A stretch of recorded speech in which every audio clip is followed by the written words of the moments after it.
স্নিগ্ধ বিষ লিখেছেন সানজিদা আক্তার মুন্নি। পর্ব সংখ্যা ৪।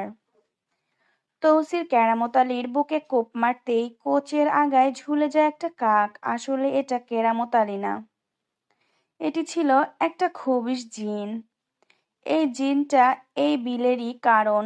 এই বিলটা বড্ড দোষী। এই জিনগুলো মানুষ রূপ নিয়ে মজা করে, কোনো সময় আবার মেরেও ফেলে। তৌসির কেরামত আলীকে চুপচাপ থাকতে দেখেই বুঝে গেছিল এটি জিন। সাথে পানির কলকলে শব্দ ওর কানে বেজেছে, তাই সাথে সাথে জিনকে ওপরে পাঠিয়ে দিয়েছে। কেরামত আলী পানিকে কেরামত আলী পানিতে পড়ে আছে খানিকটা পেছনে। তৌসির কাকটাকে কোচের আগায় নিয়ে নিয়ে গিয়ে ওকে এক হাতে টেনে তুলতে তুলতে অন্য হাতে কোচের আগায় সেটে মারা মরা কাকের দিকে তাকিয়ে কটাক্ষ করে বলল, এই দেখ মাগের পোলা, জিনও আমাদের কাছে রেহাই পেল না। উফ। কেরামত পানি থেকে উঠতে উঠতে বলে, খবিশের বাচ্চা, যাইত্তা ধরছিল ভাই। আমি তো কই আমি তো কই এই শেষ জীবন। তৌসির কাকটা পানিতে ফেলে দিতে দিতে বলল, আমাদের মারার ধান্দা করতে গিয়ে নিজেই দয়ালের দরবারে গেল গা। এ বলে সামনে আগাতে থাকে। এই যে জিন মারা, এগুলো প্রথম না কিন্তু। তৌসিরের জীবনে আর অনেক সময় এমন ঘটনা ঘটেছে বিধায় তৌসিরের ভয় নেই অন্তরে। ওরা দুজনে এটাকে স্বাভাবিকভাবেই নেয়। মাছ যখন ধরতে এসেছে, মাছ ধরেই যাবে। কেরামত আলী নিজের ভেজা লুঙ্গি কোমরে গুজতে গুজতে বলে, ভাইজান আর ধরবেন নাকি? আজ চইল্লা যাবেন? ভাইজান আর ধরবেন নাকি আজ চইল্লা যাবেন? না না, ধরমু, চইল্লা যামু কেন? জিনের সাওয়া টাওয়া ডরাইয়া লাভ আছে? আইসা চলেন। বুঝলি কেরামত, মাছের যেই দাম বাজারে, একটা মাছ এখন মাইরা খাইতে পারলে 300-400 টাকা বাচ্চা যাইব।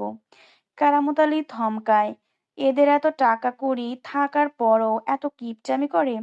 কেরামত হাবলার মতো হেসে বলে, হ ভাই, হক কথা। কথা বলতে বলতে হাঁটু অব্দি ওরা আগায়। আর একটুখানি সামনে আগাতেই পানিতে নড়ে ওঠে একটা বড় দেখে গজার। তৌসির ওর দেখা পেয়ে সাথে সাথে কোপ মারে সেটি কোচের মাথায় নিয়ে নেয়। মাছের পেট ফুর হয়ে পিঠ দিয়ে বেরিয়ে যায় কোচের লোহায় কাঁটাগুলো। তৌসির কোচটা খাড়া করে পানি থেকে উঠতে উঠতে বলে, চল আজ তোর ভাবিরে দিয়া এইটা রান্ধামু। কেরামত এ কথা শুনে মুখ বাঁকিয়ে বলে, রান্না করবা ভাবিজান এত রাইতে? তৌসির পাড়ে উঠতে উঠতে বলে, রানবো, আমি জামাই ওর, সব করবো আমার কথায় করলেই হইল। এদিকে নাজহা তাহাজ্জুদের নামাজে দাঁড়িয়ে আছে। ঘুম থেকে উঠে নিজের চুল বাঁধা দেখে নিদারুণ অবাক হয়েছিল। কারণ ওর সম্পূর্ণ মনে আছে যে ও চুল খুলে ঘুমিয়েছিল। এর মধ্যে তৌসিরও ঘরে নেই। অনেক ভেবে ভেবে অজু করে নিয়ে নামাজে দাঁড়িয়েছে, কারণ সময় পার হয়ে যাচ্ছিল তাহাজ্জুদের। ওর বিড়ালগুলো ঘুমিয়ে আছে এখনো। নাজহা আজ আর ওদের তোলেনি। রাত 8 রাকাত পড়ে মোনাজাত শেষ করে বসে বসে দরুদ পড়ছিল, তখনই তৌসির ঘরে আসে। এসে দেখে নাজহা নামাজের পাটিতে নীরবে বসে আছে। নাজহাকে নামাজ পড়তে দেখে মনে মনে বলে ওঠে, আমার মতো এমন পাপীর কপালে এমন হেকমতকারী রানী কেমনে জুটলো? এসব আজে বাজে চিন্তা মনে নিয়ে কিছু সময় চুপ করে দাঁড়িয়ে থেকে তারপর নাজহাকে ডাক দিয়ে বলল, নাজহা শুনছো? তৌসিরের ডাক শুনে নাজহা পেছনে তাকায় না, চুপচাপ নামাজের পাটির দিকে এক দৃষ্টিতে তাকিয়ে বসে থেকে উত্তর দেয়, না শুনছি না আমি কালা। না শুনছি না কালা। মানে এইখানে কমাটা পরে হয়ে গেছে, আগে হয়ে গেছে, ওইটা আগে লিখে ফেলছে। না শুনছি না আমি কালা। তৌসির ওর কথায় বুক ঝেড়ে শ্বাস ফেলে সামনে এগোতে এগোতে বলে, এক মুখ মাইরি সাওয়ার। এ বলে নাজহার পাশে এসে দাঁড়ায়, দুই হাত কোমরে রেখে একটু তেড়া হয়ে দাঁড়িয়ে বলে, রান্নাঘরে যাও, ওখানে বড় মাছ একটা ধইরা আনছি, ওইটা বানাও, কাম করো গিয়া। নাজা তৌসির আদেশ শুনে কিন্তু তাও তৌসিরের দিকে তাকায় না, চুপচাপ পাটির দিকে তাকিয়ে উত্তর দেয়, আমি এসব কাজকর্ম পারি না করতে। তৌসির নাজার উত্তরে প্রতিবারের মতোই বিরক্ত হয়ে যায়, বিরক্ত গলায় বলে, কামকাজ তখন কামকাজ যখন পারিস না তাহলে হাঙ্গা বইলি কেন? বাপের ঘরে লাউ কদুর বীজ হইয়া থাকতি। নাজা তৌসিরের কথায় মাথা নিচু করে রয় কিছু সময়, তারপর কি একটা ফোন দিয়ে তৌসিরের দিকে নরম কণ্ঠে নরম চোখে মুখ তুলে তাকায়। নাঝার কালচে সবুজ চোখের এই নিরীহ হরিণীর মতো চাহনিতে তৌসিরের মন মাঝি গলে পড়তে শুরু করে। ইস, কতই না সুন্দর এই চাহনি, কি নরম, কতটা আবেশী। এক এই চোখ জোড়াই যথেষ্ট তৌসিরকে আচ্ছা মতো ধ্বংস করে দেওয়ার জন্য। তৌসিরের ভেতরখানা ধড়ফড় করতে থাকে এই চাহনি দেখে। তৌসির ঠোঁটে হাত দিয়ে কি একটা ভাবতে ভাবতে মুগ্ধ চোখে নাঝার দিকে তাকিয়ে থাকে কিছু সময়। তখনই নাঝা নরম গলায় বলে ওঠে, এভাবে বলছেন কেন? আপনি করে নিন না, আমি তো পারি না। নাঝার এই নরম গলায় কথায় তৌসিরের চোখ উল্টে যায়। ও চোখ বড় বড় করে বিস্ময়ে নাঝার দিকে তাকায়। আর তাকাবেই না কেন? এত সুন্দর কথা, নাঝার মুখে এমন সুন্দর কথা, আর আকাশের চাঁদ হাতে পাওয়া সমান ব্যাপার তৌসিরের কাছে। তৌসির নাঝার দিকে একটু ঝুঁকে নাঝার থুতনিতে আলতো করে নিজের হাত রেখে বাচ্চাদের মতো মুখ করে আলতো সুরে বলে, এমন নাটক করে লাভ নাই, আমি তোমার এমন কথায় গলবো না গো বউ, কাম তোমারই করা লাগবো। নাঝা তৌসিরের কথায় রাগে ফেটে ওঠে। নিজের হাত থেকে ঝাড়ি মেরে সরিয়ে উঠতে উঠতে বলে, রাত দুপুরেও নাটক করতে হয়? এ বলেই রুমে নামাজের হিজাবটা খুলে পাটিতে রেখে বিছানা থেকে ওড়নাটা গায়ে জড়িয়ে নেয়। ওড়না গায়ে জড়িয়ে নিয়ে তৌসিরের দিকে তাকিয়ে রুক্ষ গলায় বলে, চলুন আমার সাথে, আমি একা ভয় পাই। তৌসির ওর কথায় সোজা হয়ে তৌসির ওর কথায় সোজা হয়ে দাঁড়িয়ে ঠিক টিটকারি মেরে বলে, ও আল্লাহ, তুমি ভয়ও পাও? নাজা তৌসিরের কথায় ওর দিকে শুধু কঠোর চোখে তাকায়, কিন্তু কিছু বলে না। চুপচাপ রুম থেকে বেরিয়ে যায়। তৌসিরও ওর পেছনে পেছনে যায়। কি আর করবে, বউটা ওর বাচ্চা টাইপের, ভয় ডর পেতেই পারে। বউকে সেভ রাখা প্রয়োজন। এত সুন্দর বউ পেয়েছে, কপাল কম ভালো নাকি? নাজা রান্নাঘরে এসে দেখে ফ্লোরে একটা মাছ রাখা আছে, বলে মানে প্লাস্টিকের গামলা। নালছা বড় একটা বটি নিয়ে বসে পড়ে মাছ কাটতে। এসবও পারে ভালোই, বড় পরিবারে জন্ম হয়েছে বলে এসব টুকটাক কাজ নাঝা পারে। তৌসির একটা চেয়ার টেনে ওর পাশে এসে বসে। নাঝা একটা চামচ দিয়ে মাছের আঁশ ছাড়াতে ছাড়াতে এক সময় একটা মাছের আঁশ উড়ে এসে নাঝার নাকের লেগে যায়। এটা দেখে তৌসিরের খারাপই লাগে একটু, তাই ভালোবাসা দেখাতে হাত বাড়িয়ে নাঝার নাক থেকে আঁশটা তুলে নেয়। তৌসির একটু কেয়ারিং হওয়ার চেষ্টা করছে আর কি, কিন্তু ওর বউয়ের তো এসব আবার হজমই হয় না। নাঝা চোখ বুজে জোরে জোরে শ্বাস নেয়, তারপর রুক্ষ গলায় বলে, হাত কেটে যাক আমার, তাহলে আপনি শান্তি পাবেন। তৌসির নাঝার রুক্ষ গলায় এই বাণী শুনে দীর্ঘ শ্বাস ছেড়ে হেয়ারে চেয়ারে হেলান দিতে দিতে বলে, মাইনষের ভালা করতে নাই এই জগতে, তুমি করবা ভালা, কিন্তু তোমার পাছায় লাইগা যাইব মন্দের আটা। তৌসিরের কথা শুনে নাঝা কিরমির করে বলে, আমার ভালা, উমা গো, সরি সরি, আসলে আমি একটু ভয় পাইছি তো, তাই ওইটা বের হয়ে গেছে। তৌসিরের কথা শুনে নাজা কিরমির করে বলে, আমার ভালা করা লাগবে না আপনার।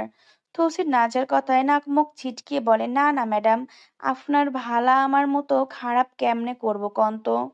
এইটাও কি সম্ভব? নাজা মাস্টার মাথা কাটতে কাটতে তৌসিরের দিকে চেয়ে বলে, না, সম্ভব না। শয়তান মানুষের ভালো কখনো করে না, আর আপনি খারাপ না, আপনি একটা নিকৃষ্ট, বুঝলেন? তৌসির খানিকটা তাচ্ছিল্যের হাসি হেসে বলে ওঠে, হ হ, দুনিয়ার যত খারাপ আর যত নিকৃষ্ট সবই তো আমি, তুমি আর তোমার বাপ চাচারা তো দুধে ধোয়া তুলসী পাতা। নাজা মাছের পেট কাটতে কাটতে তৌসিরের কথায় প্রতি উত্তরে শোধায়, হ্যাঁ হ্যাঁ, আমার বাপ চাচা ধোয়া তুলসী পাতা, তা আমি জানি, আপনার মনে করিয়ে দিতে হবে না। কথায় কথায় আমার বাপ চাচার ঠ্যাং টানা লাগে? তোমার বাপ চাচার ঠ্যাং বেশি লম্বা, এর লাইগা টানি।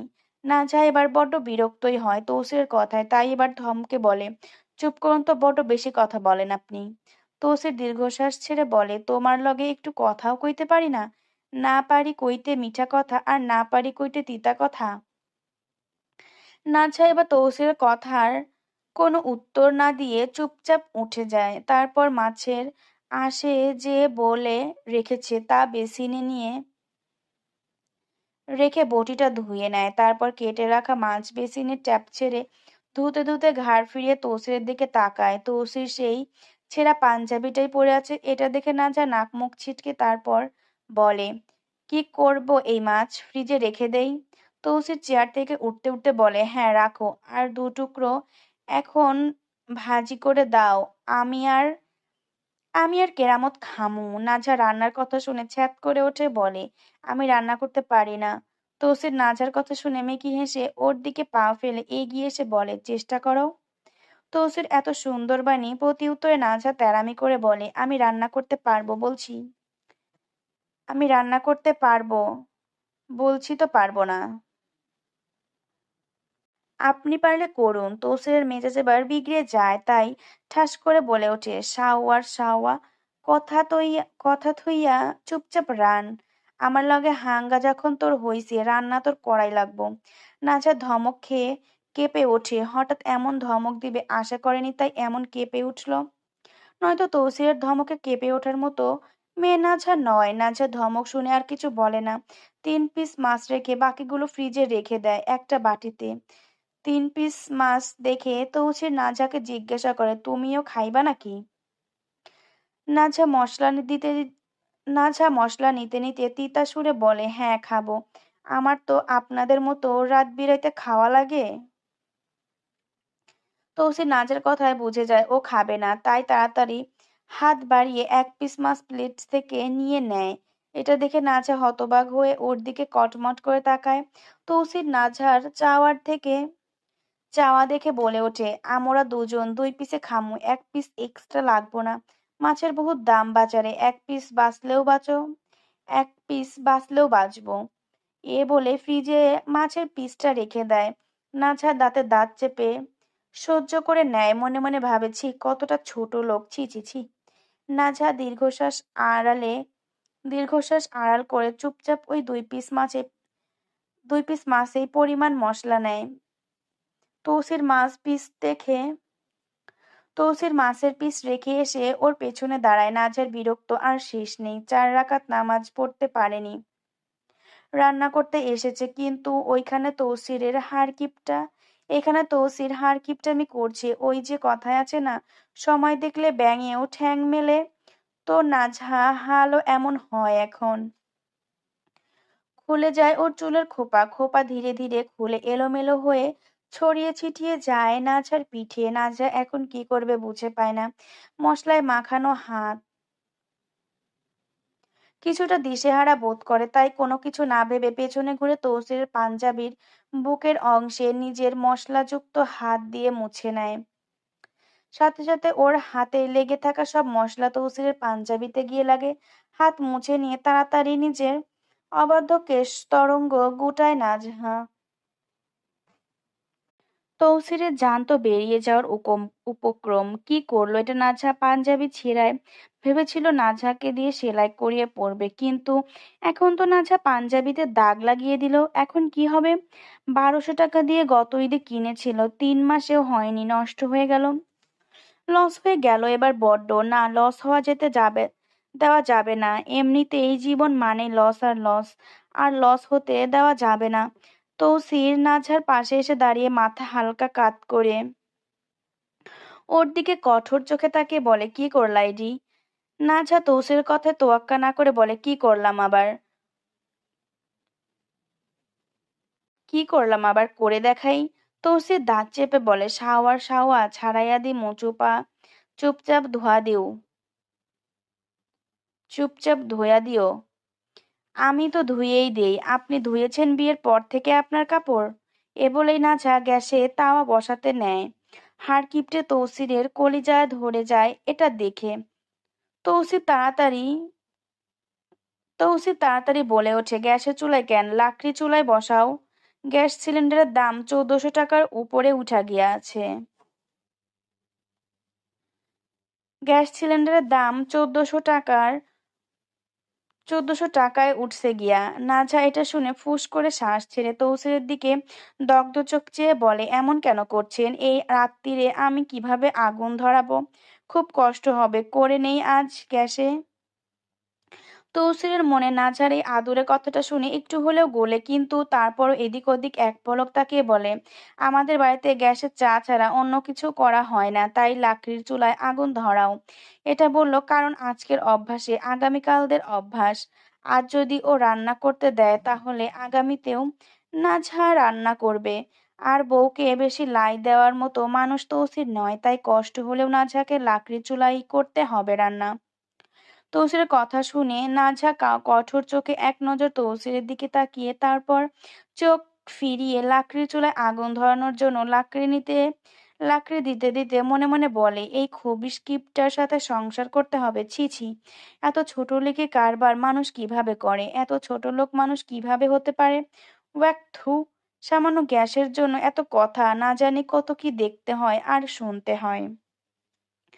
তৌসির নাজহারকে নিজের কাজ করতে দেখে এবার নিজে দুটো প্লেট ধুয়ে পরিমাণ মতো ভাত নিয়ে নেয়। সাথে ফ্রিজের থেকে 2 টুকরো লেবু আর 2টো কাঁচামরিচ নিয়ে নেয়। এগুলো মরে গেলেও তৌসির করতো না, রান্নাঘরেই তো আসে না, কিন্তু কি করবে এখন। বউকে বেশি কষ্ট দিলে আবার কলিজা খুঁতখুত করে, তাই নিজেই করে নিচ্ছে যতটুকু পারছে। নাঝা মাছ ভাজতে দিয়ে একটা পেঁয়াজ আর যা যা লাগে কেটে নেয়। তারপর মাছ দুটো পিস ভেজে ভাত দিয়ে রাখা 2টো প্লেটে রেখে দেয়। ঘেমে একেবারে ওর অবস্থা খারাপ, একটা এসি ফ্যান কিছুই নেই। নাঝা নিজের ওড়না দিয়ে কপালের ঘাম মুছতে মুছতে তৌসিরের দিকে তাকিয়ে বলে, নিন, নিয়ে যান। তৌসির এক নজর ঘেমে লাল হয়ে যাওয়া নাঝার দিকে তাকায়, ভেবেছিল একবারই তাকাবে, তারপর চোখ ফিরিয়ে নেবে, কিন্তু তার হলো না। চোখ সেই ঠেকেই গেল নাঝার মুখ পানে। আর ঠেকবেই বা না কেন, এত সুন্দর যে এই মেয়েটা। গরমে ঘেমে ওর সমস্ত মুখখানি রক্তভাব হয়ে উঠেছে, ঠিক সূর্যোদয় আকাশে জ্বলে ওঠা আগুন রাঙা আভার মতো। গাল দুটো লাল হয়ে গেছে, পূর্ণ পলাশ ফুলের ন্যায় তপ্ত কিন্তু মোহনীয়। ঘামে ভেজা রক্তিম ঠোঁট জোড়া শিশির সিক্ত জবা ফুলের মতো লালিমায় ভরপুর হয়ে গেছে। বড্ড কোমল ও আকর্ষণীয় লাগছে এই অধর জোড়া। হেমন্তের ঘন পান্না খচিত রক্তখানি এখানে লেখক আপু কি লিখছে আমি বুঝতে পারতেছি না।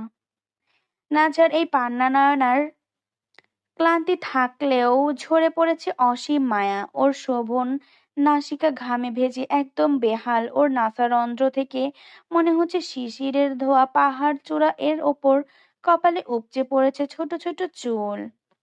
তৌসির নাজার এই লাল হয়ে যাওয়া মুখ দেখে ফিসফিসিয়ে বলে, কাম করে নাই একটুও? আর দেখা মনে হইতেছে কাম কইরা দুনিয়া উল্টাই আনিছে। নাজা গরমের তালে কিছু শুনে নাই, চুপচাপ বেরিয়ে যায় রান্নাঘর থেকে। যান, পালাও পালাও বলছে। শুধু জীবনটাই তেজপাতা, আর কিছু না। এত গরম, এত গরম। তৌসির নাজহাকে যেতে দেখে আর কিছু বলে না, প্লেটগুলো খাওয়ার রুমে নিয়ে যায়। ওখানে কেরামত আলী পাটি বিছিয়ে বসে আছে। ওদের বাড়িতে ডাইনিং টেবিল এসব নেই, সবাই নিচে বসেই খান। পাটি বিছিয়ে খাওয়ার রুমে। তৌসির প্লেটগুলো পাটিতে রাখতে রাখতে বলে, যা কেরামত আলী, হাত ধুইয়া ফ্রিজ থেকে ঠান্ডা পানি আর গ্লাস লইয়া আয়। কেরামত আলী উঠতে উঠতে বলে, যাইতাছি ভাই।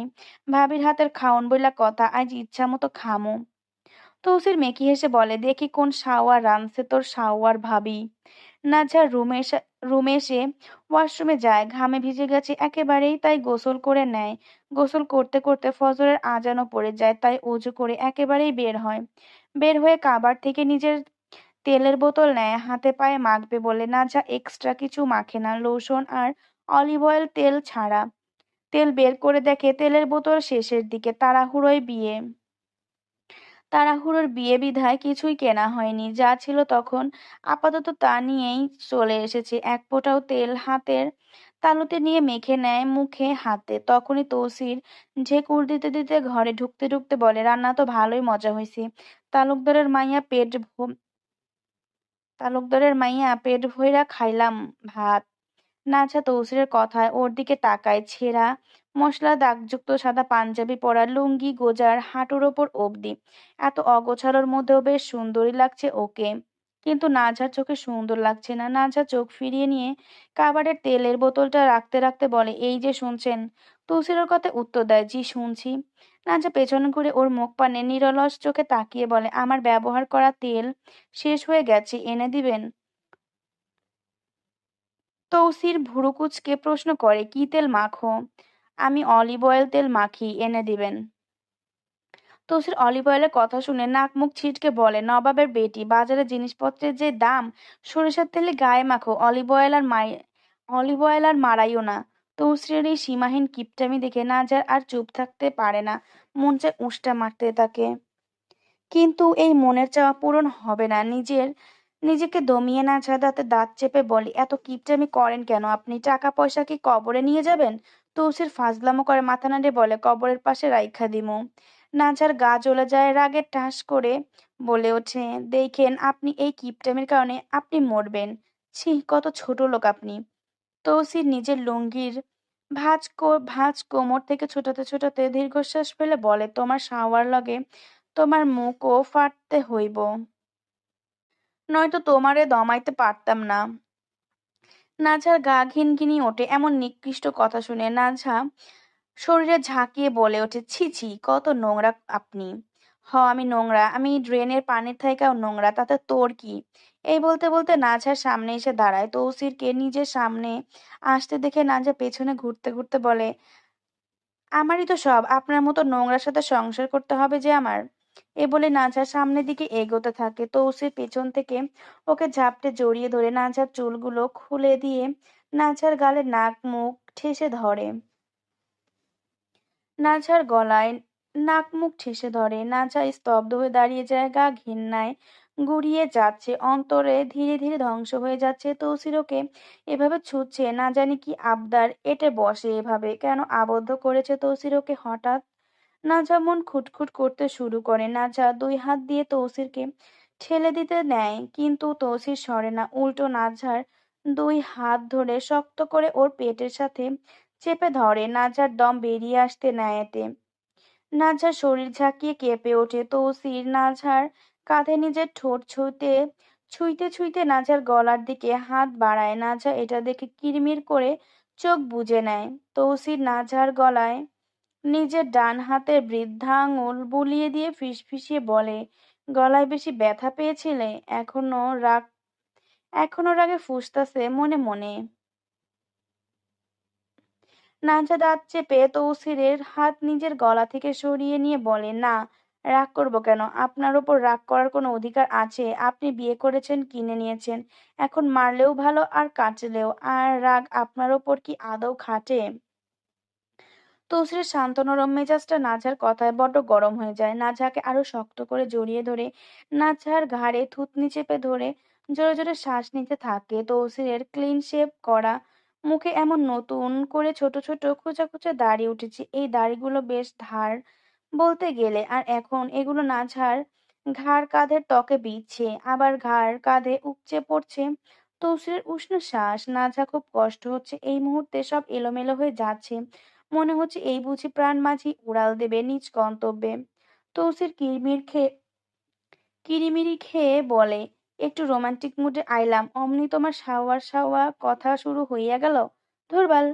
নাজা এখন আর নড়ে না, চুপচাপ দাঁড়িয়ে থেকে উত্তর দেয়, এখন এসবের সময় নয়, ফজরের নামাজ পড়তে হবে, ছাড়ুন। তৌসির ছাড়ে না। তৌসির ওকে একেভাবে জড়িয়ে ধরে দাঁড়িয়ে থাকে আর নরম সুরে বলে, তোমারে জড়াইয়া ধরলে কেন জানি মনে হয় পৃথিবীর সব সুখ আমার হইয়া গেছে। তুষারের কথায় নাজা আলতো সুরে বলে, আর কত সময়? আজান হয়ে গেছে। নামাজ শেষে ধরবেন নামাজ শেষে ধরবেন, এখন ছেড়ে দিন। তৌসির নাঝার গালে আবারও নিজের ঠোঁট ছোঁয়ায় গভীরভাবে নাজা কেঁপে ওঠে, সাথে সাথে তৌসিল ওকে বলে, না আর ধরবো না। আমার আবার সবসময় মুড আয় না এসব প্রেম ভালোবাসার। এ বলেই নাজাকে ছেড়ে দেয়। ছাড়া পেয়ে নাজা ছিটকে দূরে সরে যায় তৌসিলের থেকে। জোরে জোরে শ্বাস নিতে নিতে বলে, রাক্ষসের মতো শরীর দিয়া জড়িয়ে ধরেন। এই বলে এক গ্লাস পানি হাতে নিয়ে বিছানায় বসে খেতে শুরু করে। এই ফাঁকে তৌসির নিজের পাঞ্জাবিটা খোলে নাঝার দিকে ছুড়ে দিয়ে বলল, এইটা ভালো করে ধুইয়া সেলাই কইরা দিও, 1200 টাকা দিয়ে কিনিয়া 12 মাসও পড়তে পারি নাই। এ হুকুম ঝেড়ে তৌসিরের এ হুকুম ঝেড়ে তৌসির কাবার থেকে আরেকটি লুঙ্গি নিয়ে বাথরুমের দিকে চলে যায়। নাজা পানি খেয়ে বুকে হাত দিয়ে জোরে জোরে শ্বাস নেয়। না জানি কি হয়, আজ না কাল তৌসির নিশ্চিত নিজের অধিকার নিয়ে নেবে। তখন নাজার কাছে নিজের বলতে কিছুই রইবে না। নাজা তো নিজের এই ইজ্জতকে বুঝাবার পর থেকে তালহা ভাইয়ের ভেবে এসেছে, তবে আজ কেন এত নিষ্ঠুর সমাপ্তি হচ্ছে এই ভাবনার। কেন হচ্ছে এমন? তৌসির শাওয়ারের নিচে শাওয়ার ছেড়ে দাঁড়িয়ে থাকে। তৌসিরের মন খব তাওসিরের মন খাবলাচ্ছে, নিজেকে সামলাতে কষ্ট হয় বড্ড। কি করবে বুঝে পায় না। চারদিকে মরণ, যেদিকে যায় সেদিকে যন্ত্রণা। আগামীকাল সমাবেশ। তন্ময় চাচার সকালে গিয়ে সব চেক দেওয়া সব চেক দেওয়াতে হবে নিজে থেকে, নয়তো বোমা টোমা থেকে যেতে পারে। শত্রুদের তো আবার অভাব নেই, যে যেমন পারে অমনেই ধরে যায় অমনেই ধরে যাইতা। জন্ম মৃত্যুর আবর্তনে পুনর্জন্ম হবে। তোমার আবার দেখা পাবো কখন কে জানে। জন্ম মৃত্যুর আবর্তনে পুনর্জন্ম হবে। গানটা বাজছে স্লো বিটের স্পিকারে। নিজের বারান্দায় বসে আছে ইকরা, বসে বসে এই গান শুনছে। দেশে আসার পর থেকে ঘুমের ইনজেকশন নিতে নিতে শরীরের অবস্থা ধ্বংসপ্রায় কেল্লার মতো ধীর কেল্লার মতো। ফজরে আজান হয়েছে একটু আগে, সূর্য উদয় হচ্ছে ধীরে স্থিরে। ঘুম নেই চোখে, আজ ঘুমের ইঞ্জেকশন দেয়নি ওকে ওর স্বার্থপর বাপ চাচারা, তাই আজ একটুখানি বিরহে পড়তে পারছে। ইস কি ভাগ্য ওর, কত নিষ্ঠুর ভাগ্য। নিজের প্রিয়তমাকে পেল না তো পেলই না, সাথে তাকে না পাওয়ার বিরহে একটু একটুখানি পড়তেও পারছে না। সিগারেট টানছে, চোখ মুখ লাল হয়ে আছে, নীলচে চোখ দুটো লাল বর্ণের ধারণ করেছে। নিয়মিত নিষ্ঠুরভাবে ছাপে আজ তলিয়ে গেল ওর নিষ্পাপ চাউনিখানা। ওর ও পেলই না আর ওর আপন প্রিয়তমাকে। বুকের ভেতরটা চিৎকার করতে করতে গলা অবধি এসে আটকে গেছে। ইকরাব লালচে চোখে মুখ ভরে শ্বাস ফেলে। হাতে ফোনের স্ক্রিনে একটা ফটো, যা নাঝার পান্না নয়নের। ইকরাব নাঝার আখিদয় জুম করে দেখতে থাকে অসহায় চোখে। এই নয়ন শুধু নয়ন নয়, তা এক অব্যক্ত প্রেম, ইকরাবের না পাওয়া আকাঙ্ক্ষা। এমন সময় গানের একটা লাইন এসে কানে বাজে, জানি আবার একটি জন্ম আমার কভু হবে না। এই লাইনটা শুনেই নাঝার মায়াময়ী মুখখানা ইকরাবের চোখের সামনে ভেসে ওঠে। সাথে সাথে ইকরাব আহত সুরে বলে ওঠে, তোমাকে পাওয়ার আকাঙ্ক্ষা কোনো লালসা ছিল না, বরং ছিল এক নিরুপায় চাওয়া। এই জন্ম যদি ব্যর্থ হয়, পুনর্জন্ম তো কেবল কল্পনা। মাথা নিচু করে এই মাথা নিচু করে নেয় এই বলেই চোখে বেয়ে টুপটাপ করে দুফোঁটা পানি গড়িয়ে পড়ে। কর্ণপাত হয় আবারও দুখানা লাইন, জানি আবার এমন করে তোমার দেখা পাবো না, জানি আবার একটি জন্ম আমার কভু হবে না। সাথে সাথে ইকরাব আফসোসের সুরে বলে, তোমায় আপন করার তীব্রতা আমার ফেলা শেষ শ্বাসটুকু আরতি। এ বলেই হাতের উল্টো পিঠে চোখ মুছে নিতে নিতে নিজেকে বোঝায়, জানি পূর্ণতা দূরের স্বপ্ন, তাও এই জন্মেই তোমার আমার বলার যে ব্যাকুলতা, তা জন্মান্তরে ঊর্ধ্বে যে প্রিয়তমা। জানি পূর্ণতা দূরের স্বপ্ন, তাও এই জন্মেই তোমার আমার বলার যে ব্যাকুলতা, তা জন্মান্তরেরও ঊর্ধ্বে। একটা অন্ধকার পুরনো স্যাঁতসেঁতে ঘরে বসে আছে 27 বছরের এক রমণী। তার চোখে মুখের অবস্থা ভয়াবহ, চোখ দুটো লাল হয়ে আছে, কোটর থেকে মনে হচ্ছে বেরিয়ে আসতে চায়। মণিদ্বয় ঠোঁট শুকিয়ে ফেটে গেছে, মাথার চুলগুলো কাদায় মাখা, শুকিয়ে গেছে বিশ্রী জট বেঁধে আছে, পরনে কাপড় ছেঁড়া, শরীরে অল্প অল্প কাপড়ের টুকরো লেগে আছে, ধুলো, ময়লা আর আবর্জনা দুর্গন্ধ আচ্ছন্ন পুরো শরীর তার। 4 দিন ধরে খাবার জোটেনি, অভুক্ত দেহ নাভি পর্যন্ত শুকিয়ে ভেতরে গুটিয়ে গেছে, জীব জিভ হাতখানেক লম্বা হয়ে তৃষ্ণায় বেরিয়ে আছে, অথচ আশেপাশে কোথাও এক ফোঁটা পানি নেই। চারপাশে অন্ধকার, কেবল একটি দরজা, সেটিও বাইরে থেকে শক্ত করে আটকানো। দেওয়ালে ছোট ছোট ফাঁক দিয়ে আসা ম্লান আলো ছাড়া আর কিছুই নেই এই কারাগারে। তার সামনে রাখা আছে একটা শুকনো বাসি, দুটো রুটি আর এক গ্লাস ঘোলাটে পানি।